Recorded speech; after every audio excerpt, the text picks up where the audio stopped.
History is a liar. It tells you that the story of William the Conqueror begins in 1066.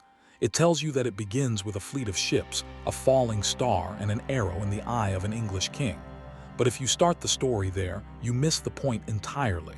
By 1066, the man was already finished. The iron was already cast. To understand the psychology of the man who broke England, you have to go back 30 years earlier. You have to go back to a time when he wasn't a conqueror. He wasn't a king. He wasn't even a man. He was a 7-year-old boy, trembling in the dark, listening to the footsteps of assassins in the hallway. This isn't a story about a battle for a throne. This is a story about a child born with a target painted on his back, who woke up every single morning in a house filled with men who wanted to kill him. Most historians call this the minority of William II.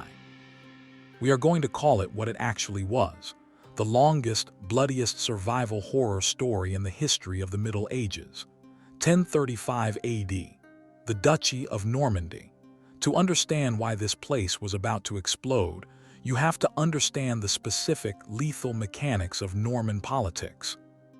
Normandy wasn't a state in the modern sense. It was a pirate kingdom that had engaged in a hostile takeover of northern France a century earlier. It was ruled by the descendants of Vikings who had traded their longships for horses, but kept all of the aggression. The Duke was the CEO of this violent enterprise. He held it together through personal magnetism, the distribution of wealth, and the constant threat of force. So, what happens when the CEO dies, and the only replacement is a child? And not just a child, a bastard. We need to clarify that word. Today, it's an insult. In the 11th century, it was a legal designation that stripped you of protection. William's mother, Herleva, was a tanner's daughter. She was a commoner. In the eyes of the high nobility, men who traced their lineage back to Scandinavian warlords, William was pollution. He was a mistake. When his father, Duke Robert, died on a pilgrimage to Jerusalem, he left this 7-year-old boy holding the keys to the most militarized society in Europe. The ink on the succession papers was barely dry before the knives came out. The collapse wasn't instant. It was a slow, suffocating tightening of the noose. Imagine being a child in a palace where the staff starts disappearing. The period between 1035 and 1047 is defined by a single statistic. The survival rate of William's guardians was 0. Let's look at the board of directors assigned to protect the boy.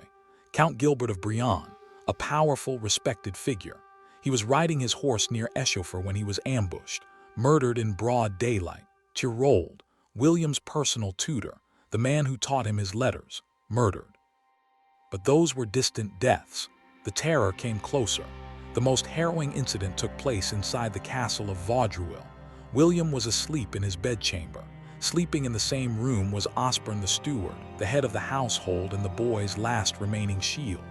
In the middle of the night, a hit squad led by William of Montgomery infiltrated the castle. They didn't storm the gates, they crept into the bedroom. They butchered Osborne while the young duke was in the room. Historians debate whether William was awake to see it. But consider the psychology. A 10-year-old boy, pulled from his bed by his Uncle Walter, fleeing into the night while the man who tucked him in lies bleeding out on the stone floor. His uncle had to hide him in the cottages of peasants.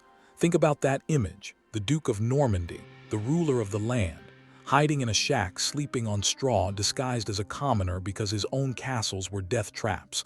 For 12 years, this was his life. Running, hiding, watching the people he loved die for the crime of standing next to him. This trauma didn't break him. It calcified him. It taught him that mercy is a luxury that gets you killed. By 1046, the chaos organized itself. William was 19. He was no longer a child who could be easily disposed of. He was becoming a man, and his enemies knew they had missed their window to kill him quietly. So they decided to do it loudly. A coalition formed. This was the axis of evil of the Norman aristocracy. At the head was Guy of Burgundy. Guy is the perfect foil for William. He was everything William wasn't: legitimate, wealthy, cultured. He held court at his fortress in the east, and he whispered a seductive lie to the other lords. Why serve the bastard when you can rule yourselves? the major barons of western Normandy joined him: Nigel of the Cotentin, Ranulf of the Bessin, Grimoald of Plessis. These weren't just knights, these were regional warlords. They commanded the entire western half of the duchy. They raised an army of 25,000 men. To put that in perspective, most armies of this era were 2,000 or 3,000 strong. 25,000 was a nation-ending force. Their plan was a tactical liquidation. They would ambush William at his hunting lodge in Val-ès-Dunes, execute him, and partition the state. It nearly worked. William was at Val-ès-Dunes, unaware that the net was closing. According to the chronicles, it was the court jester, a man named Gallet, who discovered the plot. He burst into William's room in the middle of the night, terrified, screaming that if William didn't leave now, he would never leave at all. William didn't wait for his guard. He didn't pack. He mounted his horse and rode. This ride is legendary in Norman history. It was a marathon of fear. He rode alone through the night, crossing the estuary of the river Vire at low tide. Every shadow could be an assassin. Every rustle in the trees could be a patrol.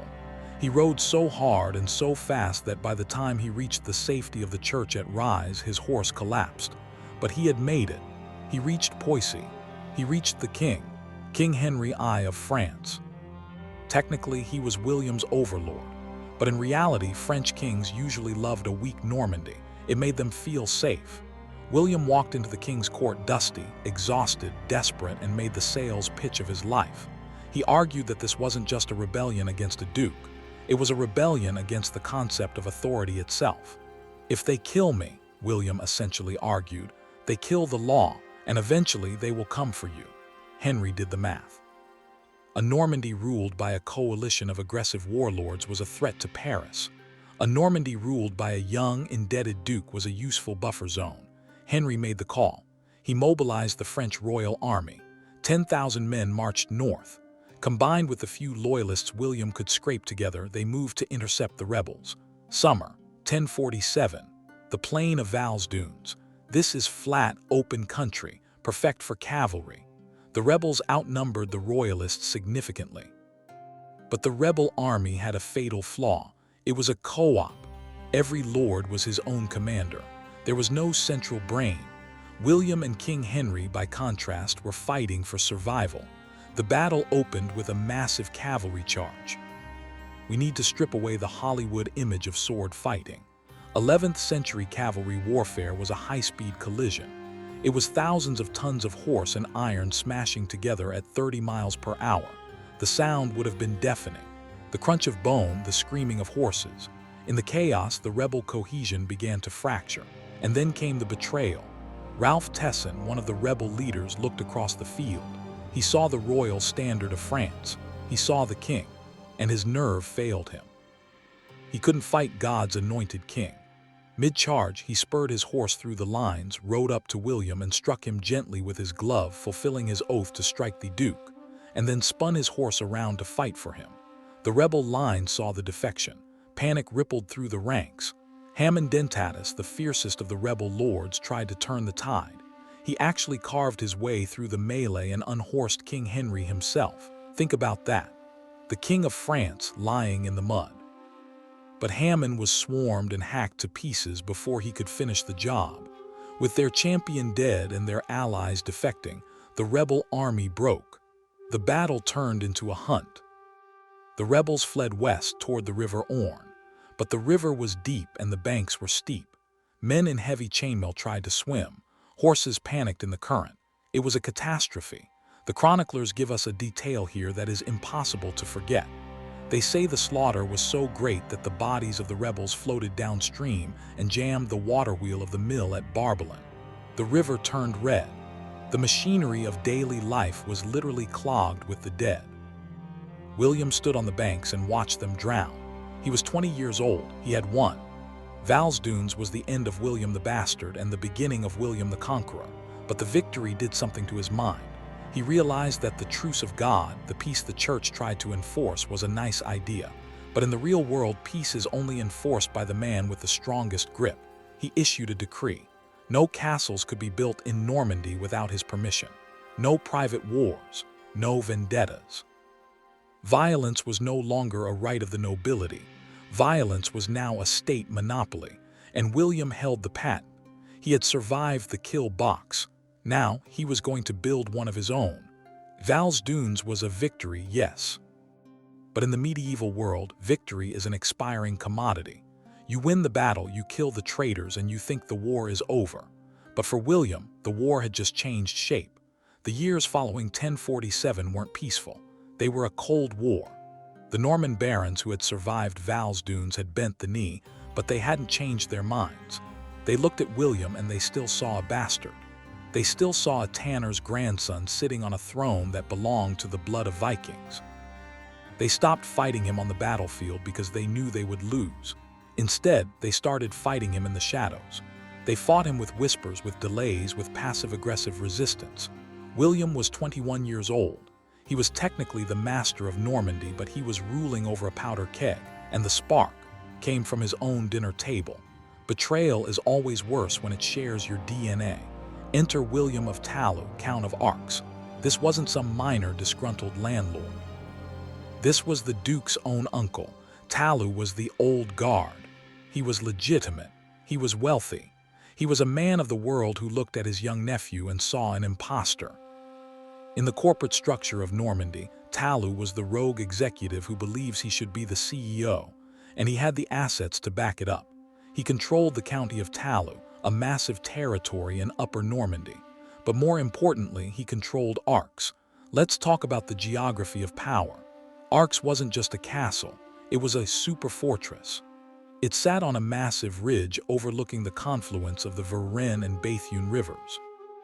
It was a geological anomaly that dominated the landscape.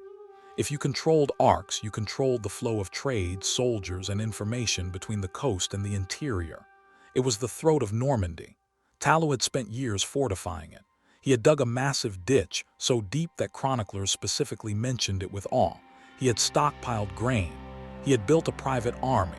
In 1052, he decided he was done waiting. He raised his banner in rebellion. This wasn't a skirmish. This was a challenge to the death. Talou was effectively saying, "I am the real Duke, come and take it." William's reaction was terrifyingly fast. This is a recurring theme in his life, the speed of the coup. When the news reached him, he was hunting in the Cotentin. He didn't call a council. He didn't wait for his infantry. He grabbed his fastest horses and rode across the duchy with a small strike team. He arrived at the foot of Arques before Talou even knew he had left his palace. But when William looked up at those walls, he stopped. He realized that courage wasn't going to work here. Arques was impregnable to assault. If he tried to storm the walls, he would lose 1,000 men in an hour and the castle would still stand. So William switched tactics. He stopped being a warrior and became an engineer. He ordered the construction of a counter-castle. This is a brutal siege tactic. He built a wooden fortress right at the base of the hill, blocking the only road in or out of Arques. He handed command of this blockade to Walter Giffard, a loyalist who was effectively told, "Starve them out. If a bird tries to fly into that castle with a crumb of bread, shoot it." Then, William did something unexpected. He left. He knew that a siege is boring. It's a waiting game, and he had a duchy to run. He left Giffard to tighten the noose, confident that hunger would do the work for him. But William had miscalculated one thing. He forgot about the king. Remember King Henry I, the man who saved William at Val-ès-Dunes? Well, 5 years is a long time in politics.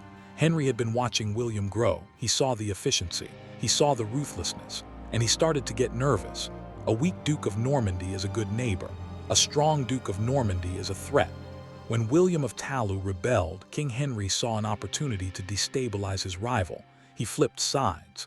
The King of France gathered a relief army and marched toward Arques. His goal, break the blockade, resupply the rebels, and humiliate William. Suddenly, the siege of a single castle had turned into an international war. The Royal French army moved toward Arques with a massive convoy of supplies. Wagons loaded with grain, wine, and weapons. They thought they were safe. They were the king's men, after all. But William's commanders, Walter Giffard and the others holding the siege lines, intimidated by the crown. They set a trap at a place called Saint-Aubin. They hid their knights in the woods along the road. They waited until the French column was stretched out, vulnerable, heavy with cargo. Then they sprung the trap. It wasn't a battle, it was a highway robbery. The Norman loyalists smashed into the French convoy. They cut down the king's knights, seized the supply wagons, and sent the survivors running back to Paris. King Henry was humiliated. He had tried to intervene and his army had been dismantled by William's lieutenants. He withdrew. Inside the castle of Arques, William of Talou watched the smoke rising from the ambush. He saw the French banners retreating, and he realized with a sinking heart that no one was coming to save him. Now the real horror began. The glory of the rebellion evaporated. Now it was just math, calories in versus calories out. Inside Arques, the food stocks began to dwindle. First they ate the grain, then they ate the salted meat, then they looked at the horses. To a knight, a war horse is his livelihood, his status, his tank. Eating your horse is the ultimate admission of defeat, but hunger doesn't care about status. Disease followed, dysentery.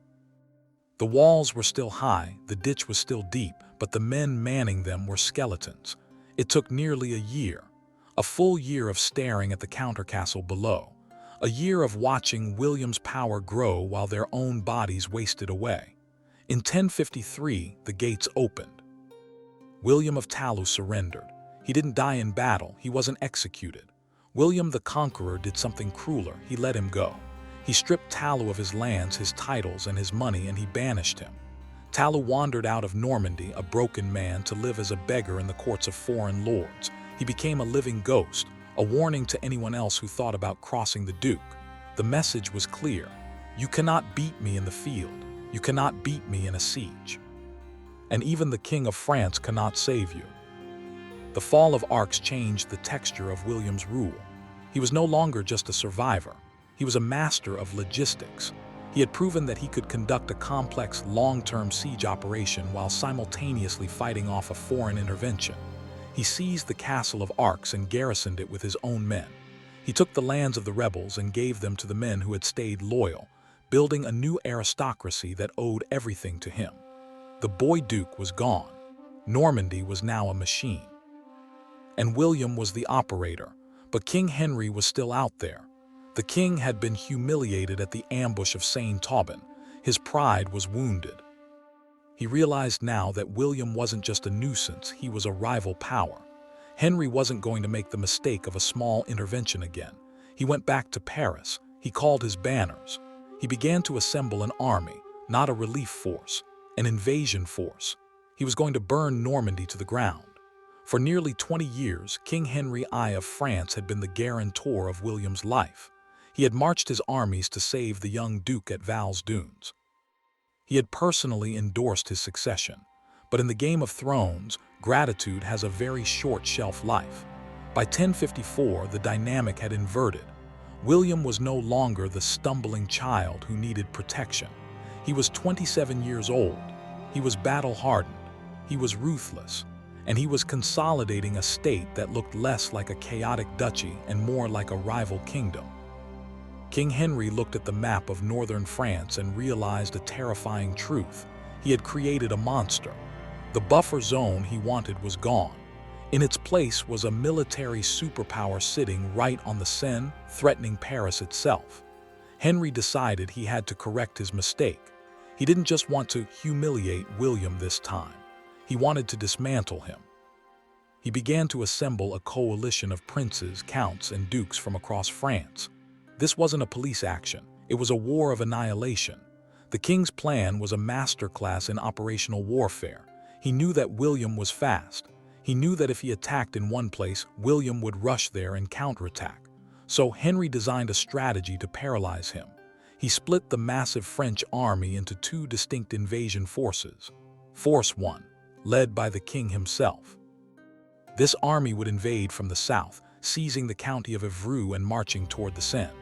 This was the Hammer, Force 2, led by the king's brother Odo along with the Count of Clermont and the Count of Ponthieu. This army would invade from the north through the land of Bray. This was the Anvil. The objective was simple: force William to choose. If he went south to fight the king, the northern army would burn Rouen. If he went north to fight Odo, the king would seize the capital. It was a fork. a chess move designed to ensure that no matter what William did, he lost. Most commanders would have panicked.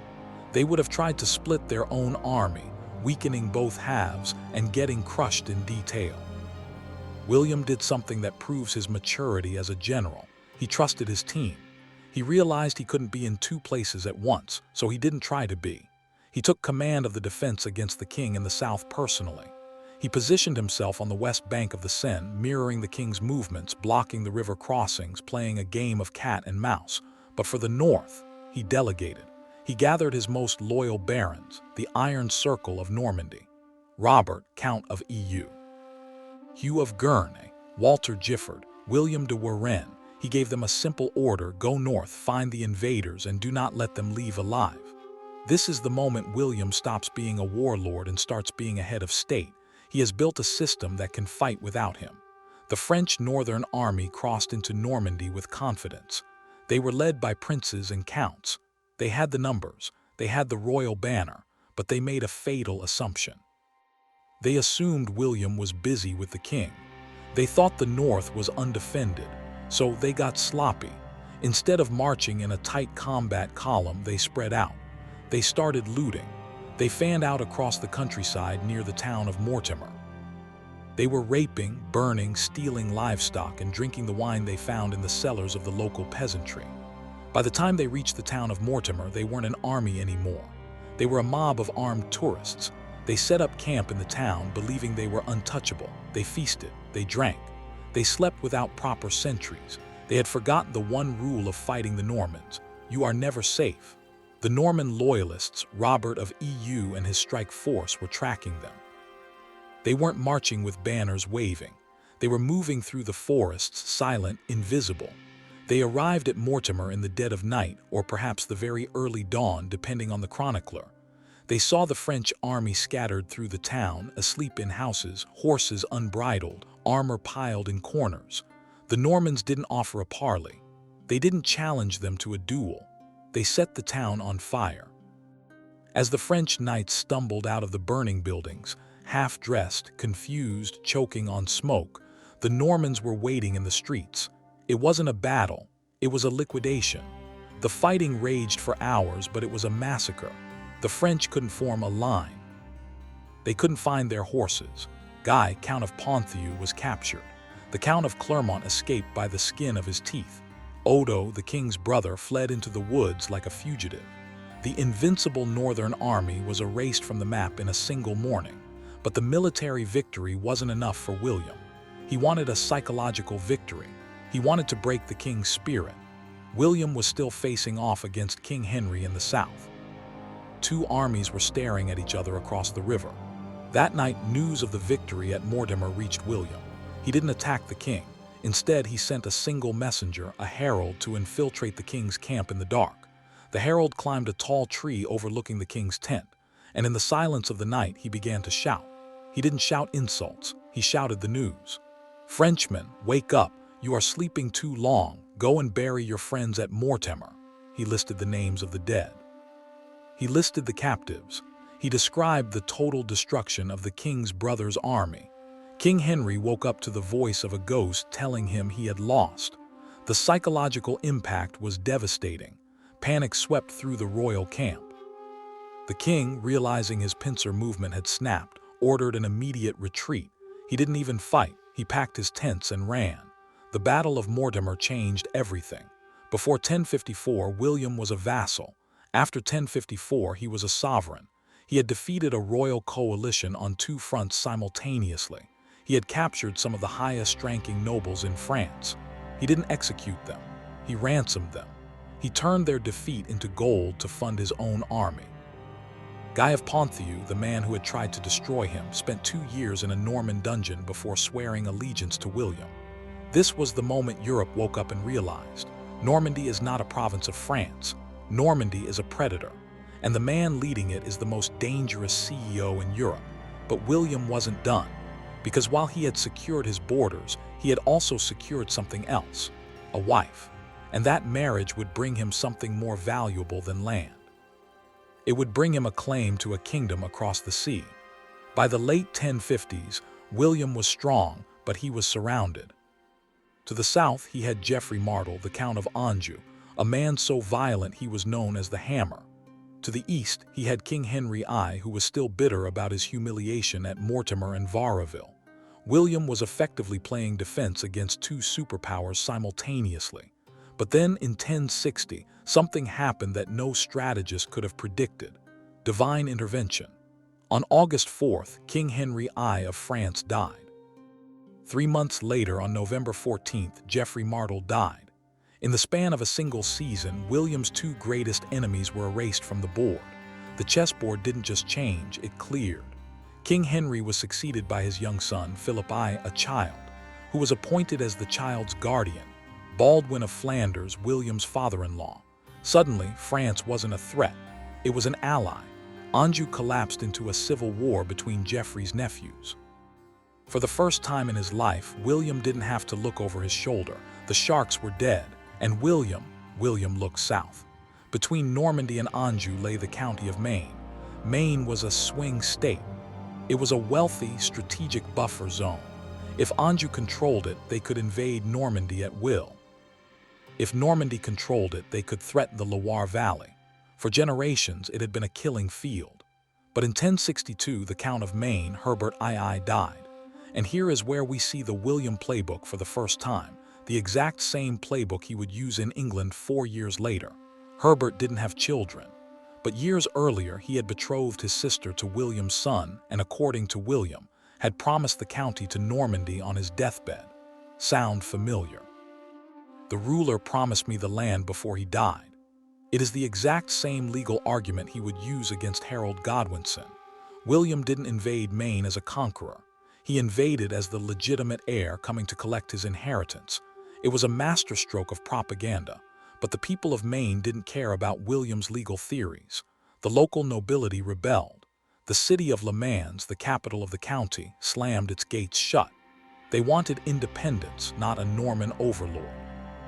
William's response was a lesson in total war. He didn't march on Le Mans. He knew that sieges were costly and risky. Instead, he attacked the food. He launched a campaign of devastation across the countryside. He burned the villages, destroyed the vineyards, and smashed the mills. He systematically turned the county of Maine into a wasteland. He isolated the capital. He cut off every road, every river, every supply line. He made the local lords watch as their wealth went up in smoke. One by one, they surrendered, not because they were beaten in combat, but because they were going bankrupt. Finally, the city of Le Mans stood alone, isolated, starving, surrounded by a ring of blackened earth. They surrendered without a fight. William rode into the city in triumph, but he didn't sack it. He didn't kill the leaders. He did something smarter. He built castles. He fortified the city instantly, placing a massive Norman garrison in the center of town.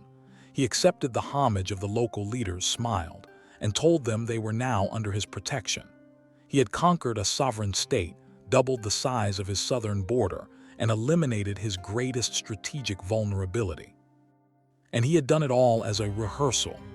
Historians look at the Maine campaign of 1063 as the beta test for the Norman conquest of England.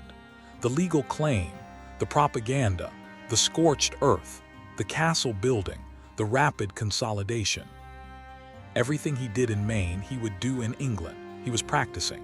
By 1064, Normandy was a fortress. The south was secure, Maine. The east was quiet, the Vexin. The west was loyal, Brittany was managed. For the first time, William could stand on the cliffs of the Norman coast and look north. Across the gray water of the English Channel lay a kingdom that was far richer, far older, and far more unstable than Maine. England. King Edward the Confessor was old. He was childless. And the vultures were beginning to circle. William had the stability, he had the army, he had the experience, he just needed an excuse. And in 1064, fate handed him one, a shipwreck, a hostage, and an oath. Harold Godwinson, the most powerful man in England, was about to wash up on William's shores. But before we cross the water, we need to plant a flag in the soil of the Vexin. The Vexin is a border region between Normandy and France. It's a small strip of land, seemingly unimportant, but William was obsessed with it. He spent his life trying to secure it. In the 1060s, he locked it down. But there is a grim irony to this obsession. 25 years later, long after Hastings, long after he became King of England, William would return to the Vexin. In 1087, he would be an old man, fat and weary, fighting one last border skirmish in the town of Mainz. He would burn the town just like he burned Maine. But as he rode through the ashes, his horse would stumble on a burning ember. The pommel of his saddle would slam into his stomach, rupturing his internal organs. The Vexin, the border he spent his life securing, would eventually kill him. But in 1064, the Vexin was quiet, and William was ready to gamble everything on the greatest amphibious invasion since the Romans. 1064 AD. The English Channel is a graveyard. It is unpredictable, violent, and unforgiving. And in 1064 it delivered a gift to the shores of France. Harold Godwinson, the Earl of Wessex, the most powerful man in England. The right hand of the king, the man who would be king. He was sailing, perhaps to negotiate the release of his brother, perhaps on a diplomatic mission when a storm hit. His ship was smashed to pieces on the coast of Ponthieu. Harold washed ashore half-drowned, only to be captured by the local warlord Count Guy of Ponthieu. Remember him from Mortemer. He's back. Guy threw Harold in a dungeon and held him for ransom. When William heard the news, he didn't send an army. He sent a letter. He demanded Harold's release, not because he wanted to save him, but because he wanted to own him. William rode to Ponthieu and rescued Harold. He brought him back to his court at Rouen. He gave him fresh clothes, fine wine, and the best horses, but make no mistake, Harold was not a guest. He was a high-value prisoner. William was engaging in a psychological operation. He wanted to show Harold the power of Normandy. He wanted to intimidate him with wealth and military might. And then William made an offer Harold couldn't refuse. "I have a problem on my western border," William said. "The Bretons are rebelling. Come with me. Let's go to war together." It wasn't an invitation. It was a test. To the west of Normandy lies the Duchy of Brittany. If Normandy is the land of disciplined knights and stone castles, Brittany is the land of ghosts. It is wild, rugged, and fiercely independent. The Duke of Brittany, Conan II, was a young, aggressive rival who despised William. Conan had issued a public threat. "When you cross the sea to England, I will invade Normandy and burn it to the ground." William couldn't leave for England with a knife at his back. So in 1064, he launched a preemptive strike, and riding right beside him was Harold Godwinson. The campaign moved toward the border fortress of Dal. But to get there, the army had to cross the river Cowesnon near the tidal flats of Mont Saint-Michel. This area is famous for its quicksand. At low tide, the ground looks solid, but it can swallow a man in armor in seconds. The Bayeux Tapestry, our primary visual source for this era, shows us exactly what happened. Panic. Norman soldiers began to sink. Horses thrashed in the mud. And then we see Harold. The Englishman didn't run. He didn't watch them die.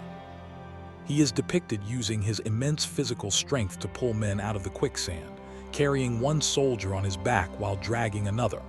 For a brief moment, the Saxon and the Norman were not enemies. They were brothers in arms, saving each other's lives in the shadow of the mount. William watched this. He saw Harold's courage. He saw his leadership, and he realized this man is dangerous. The army pressed on to Dinan. Conan II had fortified himself inside the town. William didn't have time for a long siege. He used terror tactics. His soldiers rode up to the wooden palisades and set them on fire. The Bayeux Tapestry shows Conan surrendering the keys to the city on the end of a lance. It was a total victory. Conan was humiliated. Brittany was broken. And Harold Godwinson had helped make it happen. William rewarded him with weapons and armor, a symbolic act of knighting him. But this gift came with a hidden cost. By accepting arms from William, Harold was technically becoming his man, his vassal. The trap was closing. The campaign ended at the city of Bayeux. And this is the most controversial moment in the history of the Middle Ages. William gathered his court. He placed 2 chests on a table covered with a cloth of gold. He asked Harold to swear an oath. "Swear that you will support my claim to the English throne. Swear that you will be my man." Harold was trapped. He was surrounded by Norman soldiers. If he refused, he would never leave France alive. If he swore, he would be betraying his country. Harold made a calculation. He swore the oath. He likely thought, an oath made under duress is invalid. I'll say whatever he wants, go home and forget about it. Harold placed his hands on the chests and swore. Then William pulled back the cloth. The chests were filled with holy relics, the bones of saints. Harold hadn't just sworn to a duke, he had sworn to God. The tapestry shows Harold's face in this moment. He looks horrified. He knows he has been checkmated. Harold was allowed to return to England. But William had one last loose end to tie up in Brittany. Conan II was defeated, but he was still alive.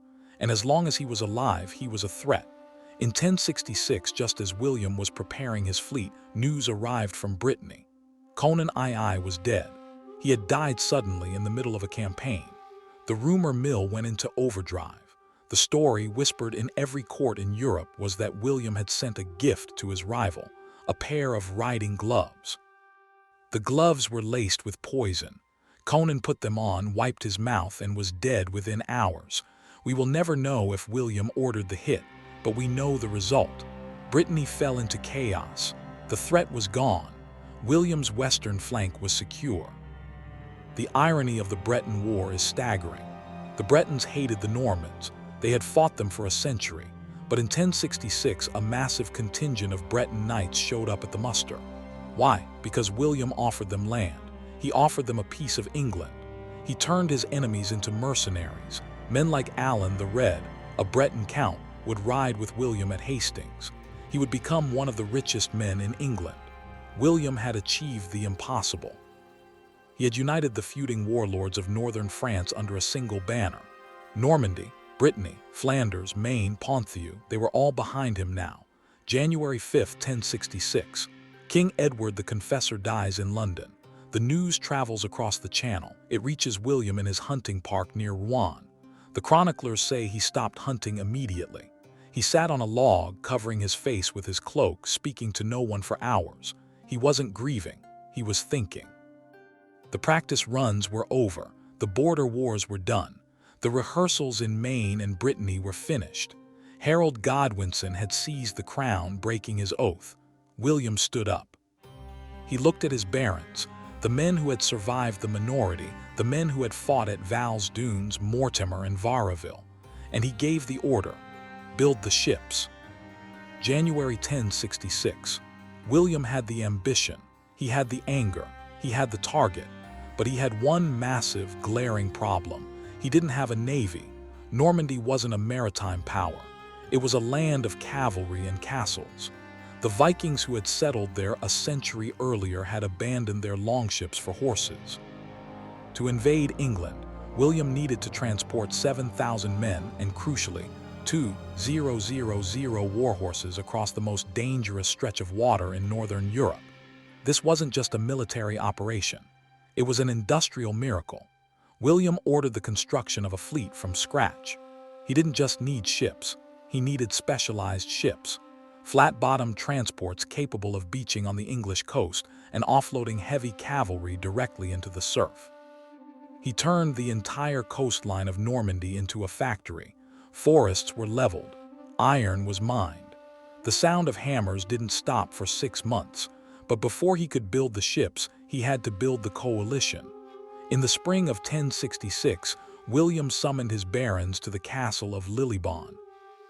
This is one of the most important meetings in medieval history. It wasn't a pep rally. It was a shareholder meeting, and the shareholders were furious. William pitched his plan: we are going to invade England. The barons looked at him like he was insane. We owe you service in Normandy, they argued. We do not owe you service across the sea. If we lose everything. Our lands, our titles, our lives. William was facing a mutiny before the war had even started. He changed the deal. He stopped asking for feudal service and started offering equity. If you bring 50 ships, he told his half-brother Odo, I will give you a kingdom. If you bring 20 knights, he told William Fitz-Osbern, I will give you an earldom. He effectively turned the invasion of England into a joint stock company. The risks were infinite, but so were the rewards. The barons stopped arguing. They started counting their future estates, but William knew that greed wasn't enough. He needed legitimacy. Harold Godwinson was the anointed king of England. To attack him was a sin. So William went over his head. He sent an ambassador to Rome, to the Pope. His argument was simple: Harold is a perjurer.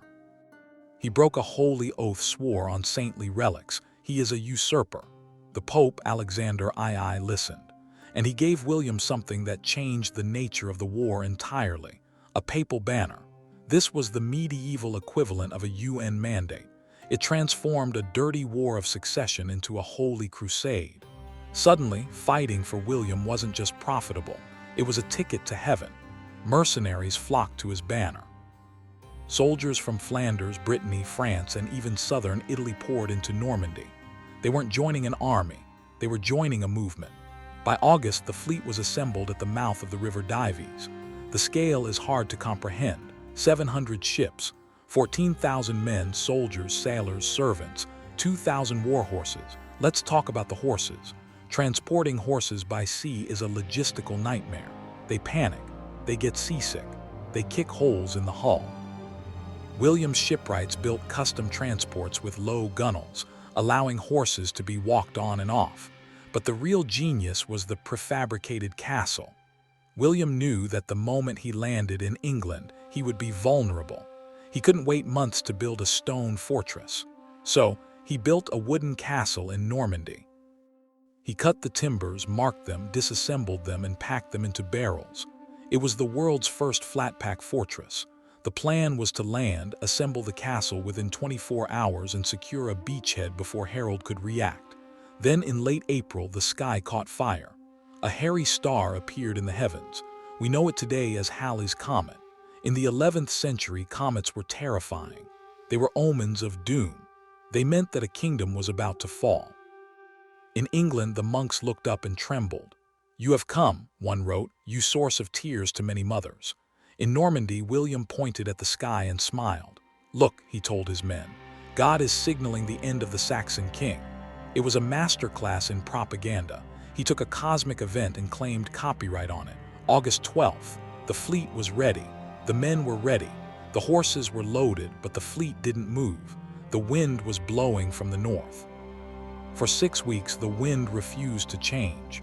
This is the part of the story that breaks most commanders. An army sitting on a beach is a ticking time bomb. They eat all the food in the local area. They get sick. They get into fights. They start to desert. William had to feed 14,000 men for a month and a half while they stared at the horizon. He moved the fleet to St. Valery-sur-Somme, hoping for a better angle.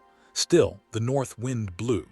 Harold Godwinson was waiting on the other side of the channel with the English army. He was watching the sea.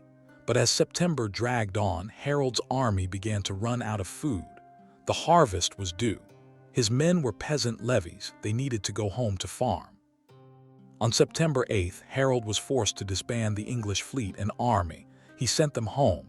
He assumed the invasion season was over. No one would cross the channel in late September. It was suicide. September 27, 1066. The sun set over St. Valery, and then the impossible happened. The weather vanes on the church steeples turned. The wind shifted to the south. William didn't wait for morning. He didn't wait for a council. He ordered the lanterns to be lit on the mast of his flagship, the Mora. He ordered the trumpets to sound. Launch! In the darkness, 700 ships pushed off the sand. The waiting was over. The gambling was done. William the Bastard was leaving France, and he would never return. While William was praying for wind in Normandy, England was burning. We tend to think of 1066 as a duel between two men, William and Harold, but it was actually a Mexican standoff.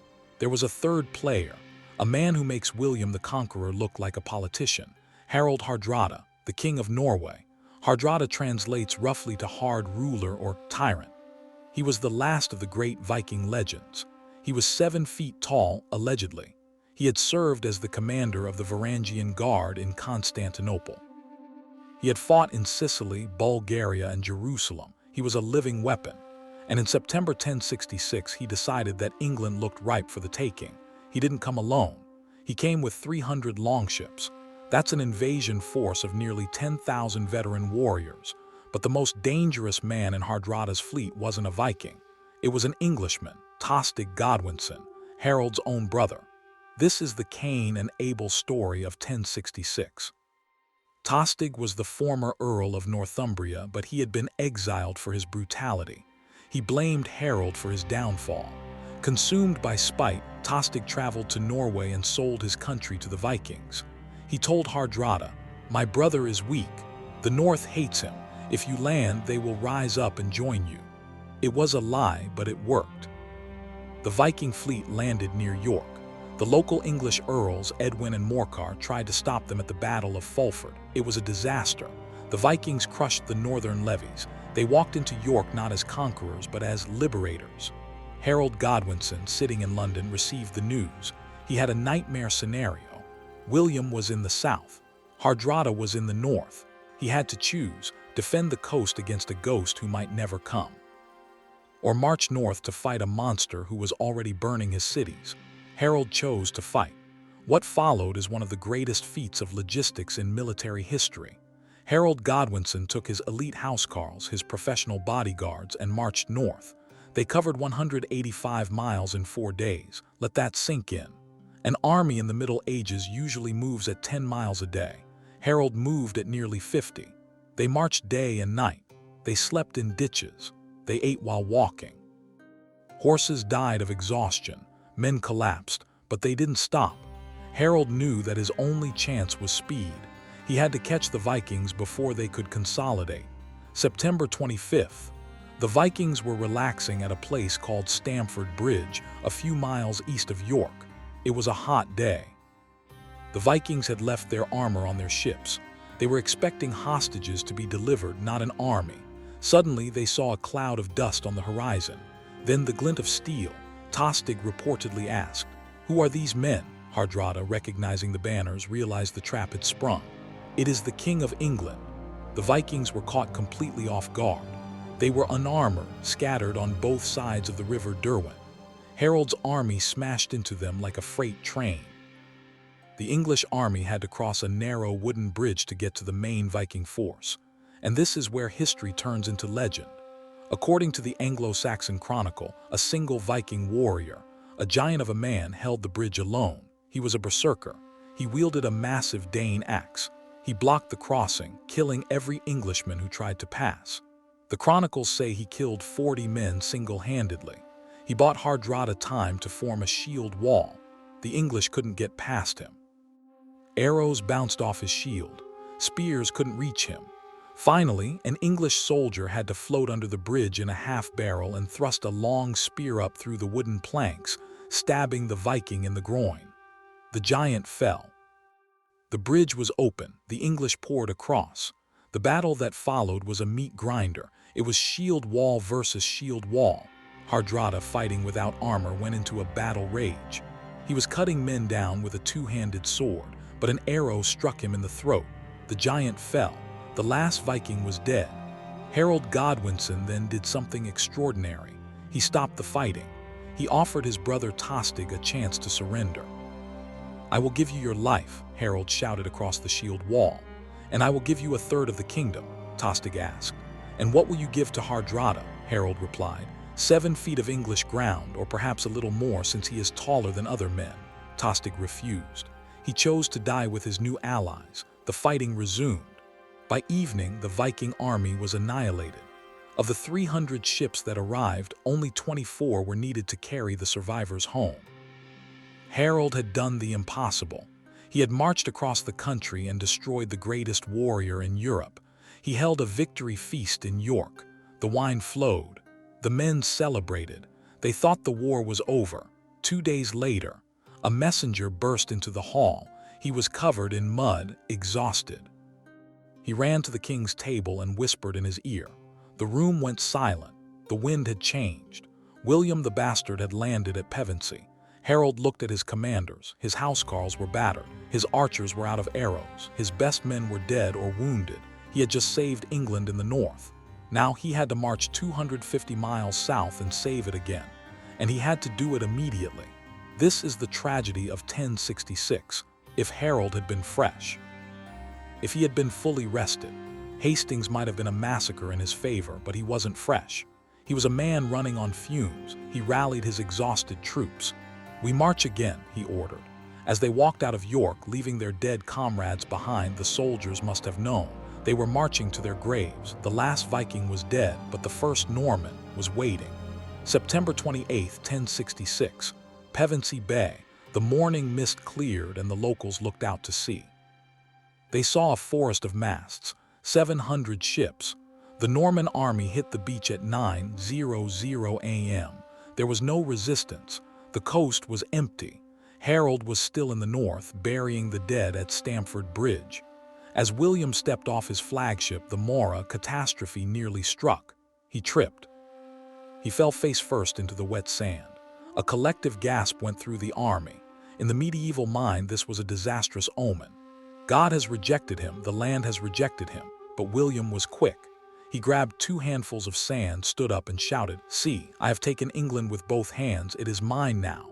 He turned a blunder into a prophecy, but prophecy doesn't win wars. Logistics do.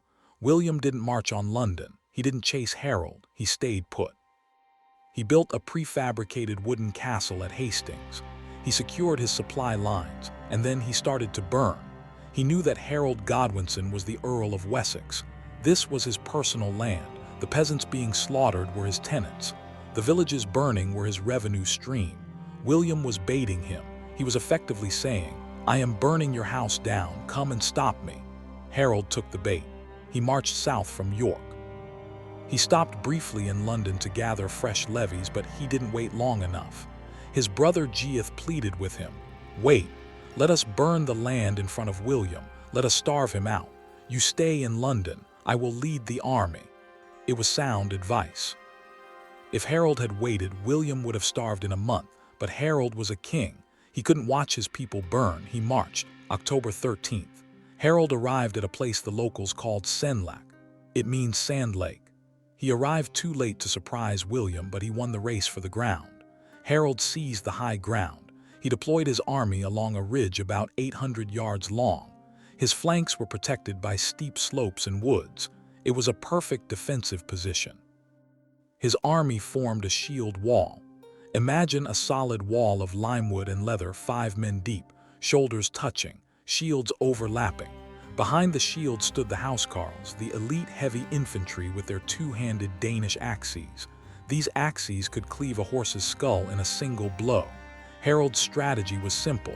Do not move. Let them come to us. Let them tire themselves out climbing the hill. October 14th, 9:00 a.m. The battle opened with a sound that would define the day, the Norman trumpet. William's army was arranged in 3 lines. Line 1, archers/crossbowmen. Line 2, heavy infantry. Line 3, the knights, the panzers of the 11th century. William ordered the archers to fire. Thousands of arrows flew uphill. But they hit the shields, or they flew over the heads of the English. The shield wall didn't budge. Next, the infantry charged. They had to climb a steep slope in mud wearing 40 pounds of chainmail. By the time they reached the top, they were winded.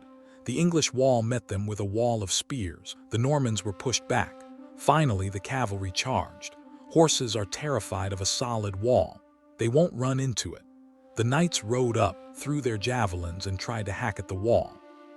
But the Danes' axes came down. Horses were gutted.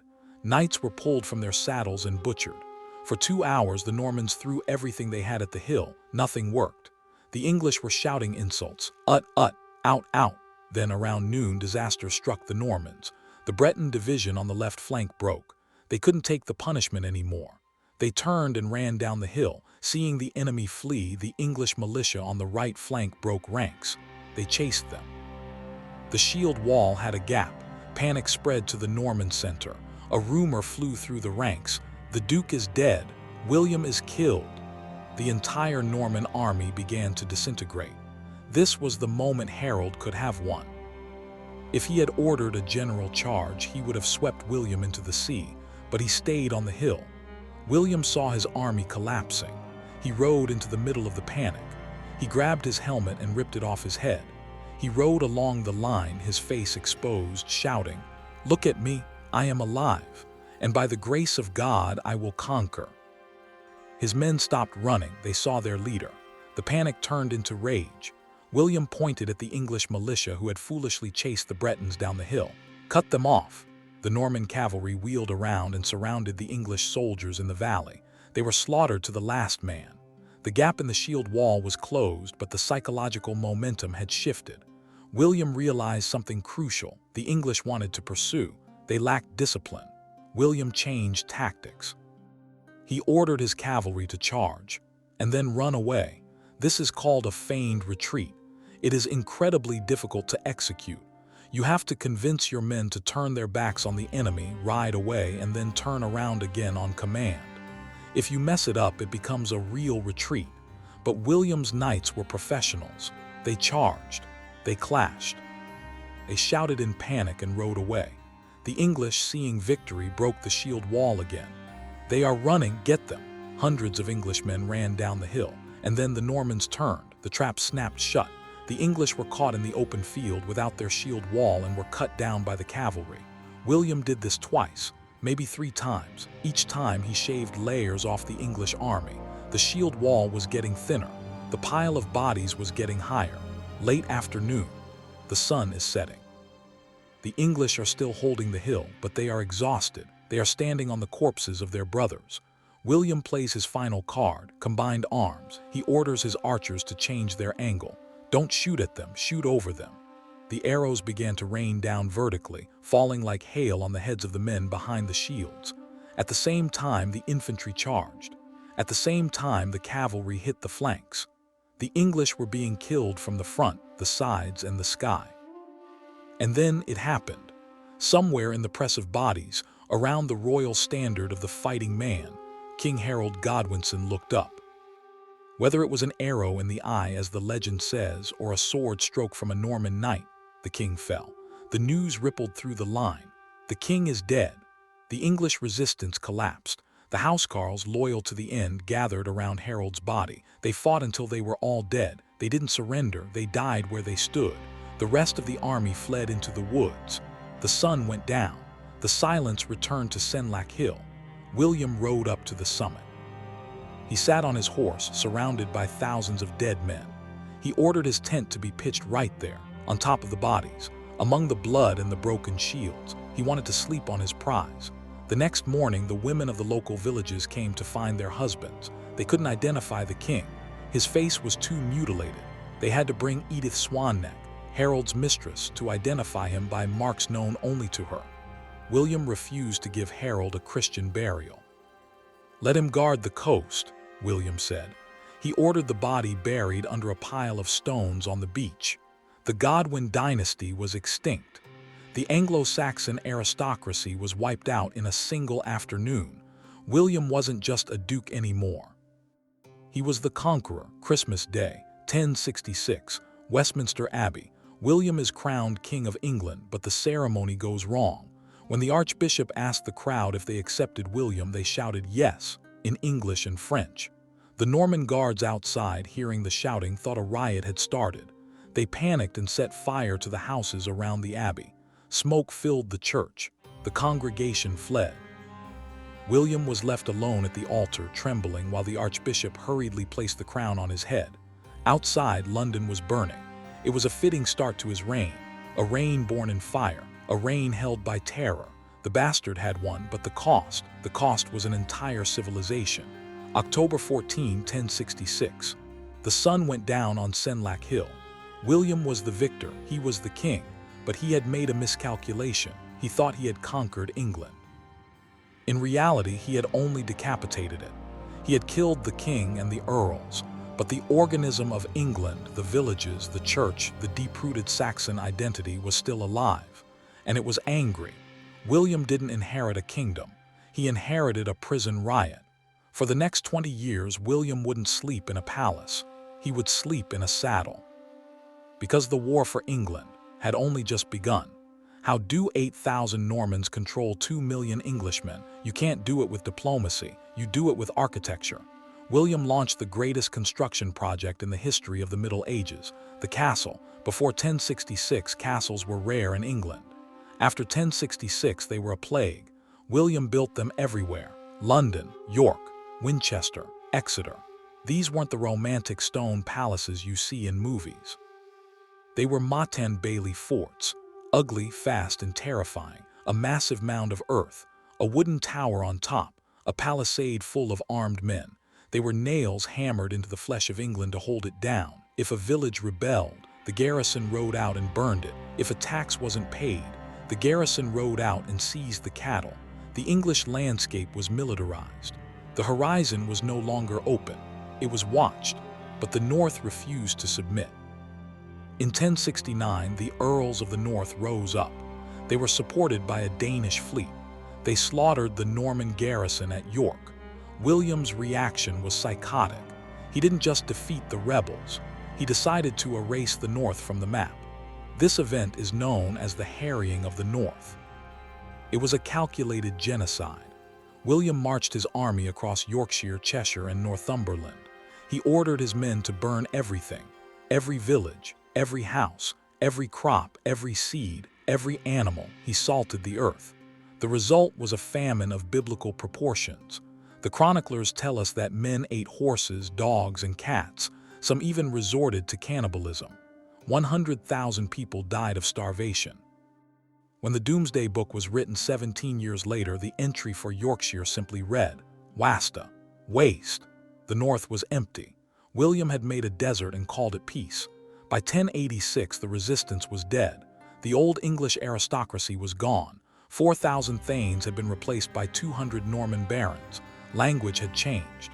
Law had changed. Architecture had changed. But William wanted one last thing. He wanted to know what he owned. He ordered a survey, the Great Survey. Royal commissioners were sent to every shire, every village, every farm. They asked, who owns this land? How much is it worth? How many plows? How many pigs? The English called it the Domesday Book. The Domesday Book, because like the Last Judgment of God, there was no appeal. It wasn't just a census, it was a receipt. It was the final proof that England no longer belonged to the English. It belonged to the bastard. But time comes for every conqueror. 1087 AD. William is 59 years old. He is fat, bloated, and weary. He is back in France fighting a border war in the Vexin, the same border he spent his youth defending. He burns the town of Mantes. As he rides through the ashes, his horse stumbles on a burning ember.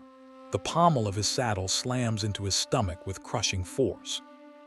It ruptures his intestines. He is carried to Rouen to die. It is a slow, agonizing death, peritonitis.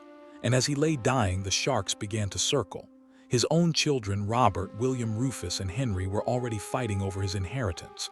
The moment he took his last breath, his servants stripped his body of his jewelry and clothes and left him naked on the floor. The conqueror died alone, but the horror wasn't over. At his funeral in Caen, the church was packed. They tried to lower his body into the stone sarcophagus, but William had become too large. The body wouldn't fit. The monks tried to force it. They pushed down on his swollen stomach, and then the body exploded. The smell was so horrific that the mourners ran out of the church vomiting. The priests had to rush through the funeral rites while holding their breath.